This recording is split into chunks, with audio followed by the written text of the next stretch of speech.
அவனிதனிலே பிறந்து மதலையெனவே தவழ்ந்து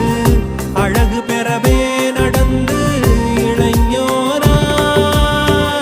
அவனிதனிலே பிறந்து